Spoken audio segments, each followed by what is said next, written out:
How to add slider in Webflow. Hey guys, in today's video, I'm going to show you how to add a slider in Webflow in just a few easy steps. So make sure to watch this video till the end and let's get started.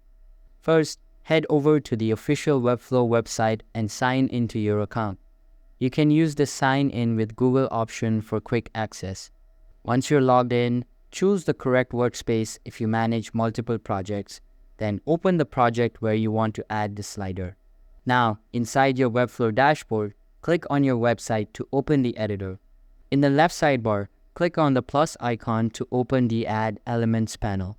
Scroll down until you find the slider option under the Advanced section. Click and drag the slider component into your canvas where you want it to appear. Once added, you'll see default slides already in place. You can now customize each slide by adding images, text, or even buttons. To add more slides, simply duplicate the existing ones or click the plus sign inside the slider settings. You can also adjust transition effects, autoplay settings, and more from the settings panel. Customize the slider design using the right-hand style panel to match your website's theme. And that's it. You've successfully added a slider to your Webflow site. That's all for the video.